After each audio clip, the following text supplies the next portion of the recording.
All right, Doug, tell me the origin of Daughter of the Plains. Well, Daughter of the Plains, the idea for Daughter of the Plains really kind of stemmed from a desire to work with Lindsay again. We'd made Highway together, which was at the Utah Film Festival last year. And, she's just such a great talent and has such a great look that, wanted to, work with her again. And I was lucky enough that, she didn't refuse. And, I wrote a story that was meant to show off more of her talent as a dramatic actress. And, I think she really pulls it off. And, the story was also sort of accelerated by the desire to secure a grant for this film. And we got a $20,000 grant from the Montana Film Office, which offers what's called the Big Sky Film Grant.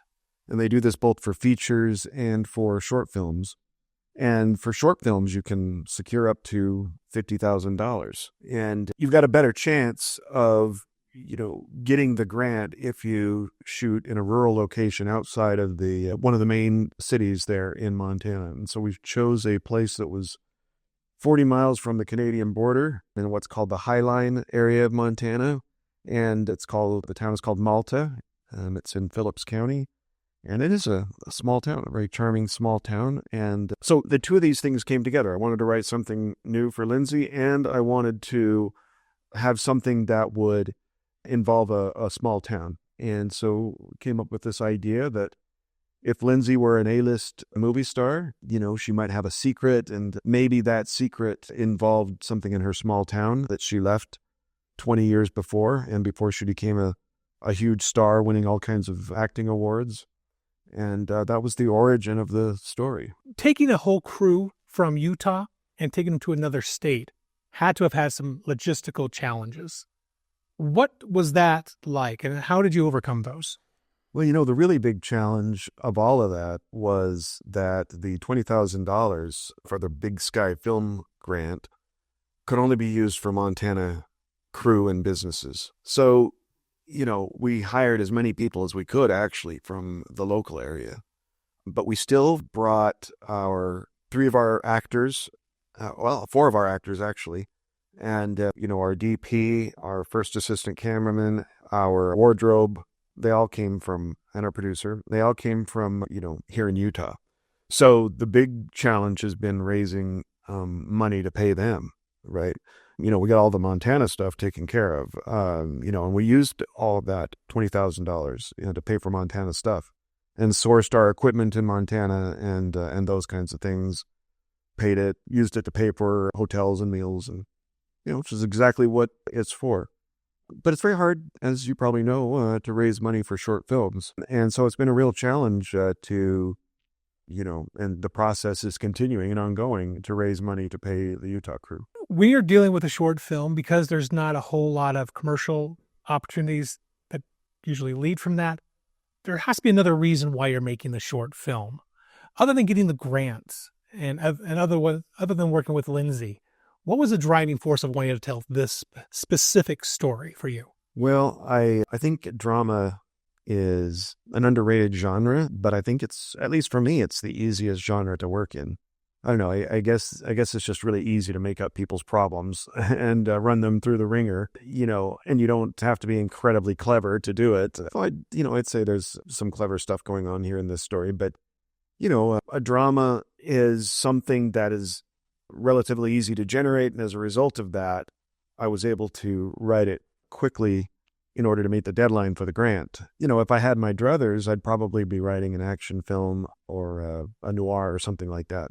But those are going to require a little bit more cleverness on my part, I think. And so this was it. This was something I could write quickly. And, I think the performers really bring this to life in a way that isn't there necessarily on the page. When you watch these performers, you're dealing with such talent, whether it's Lindsay or Ashley or Kyle or Jade, or even the extras and the supporting players. They just add so much that it raises the genre, above its trappings, I guess. A lot of the people who are going to come to the festival this year are either brand new filmmakers, just trying it out, or they're still having to try to get their their filmmaking legs underneath them, I guess is the best way to say this. What inspiration have you found that gives you the motivation to keep telling films? Well, really, it's been attending festivals like the Utah Film Festival and others that have local talent that are actually achieving things. You show up and you see these incredible films, and you meet the filmmakers in real life, and you realize these are just real people, right? And that you're ideally a real person too, and then maybe you can do it as well. And so that's been a real inspiration. I think other great advice that I've gotten over the past few years has just been stuff that a lot of people have heard, but I don't know that they necessarily always taken to heart. Just stuff like, just dive in and do it. Pick up a camera and film something. Now you're a director. These kinds of things that you hear people like Tarantino and Christopher Nolan and Martin Scorsese and others say, which is easy for them to say, but they started somewhere, right? Tarantino's always been a huge inspiration for me because of many reasons, but primarily because he didn't go to film school. And, about 30 years ago when I was laying on my bunk at the Air Force Academy daydreaming and that I'd be someplace else, I thought, what do I want to be really? Do I want to be a filmmaker, or do I want to, be a film scholar? And I remember very clearly I was laying on my bunk and I had the NYU Tisch School of the Arts catalog on my stomach, as I was laying on my back daydreaming. And I thought, well, Tarantino became a director without going to film school, so I can probably do that, but I can't be a film scholar without going to graduate school. So I'm going to go to graduate school to be a film scholar. And so I did. And, it took 30 more years before I was finally able to convince myself that, I could actually be a filmmaker as well.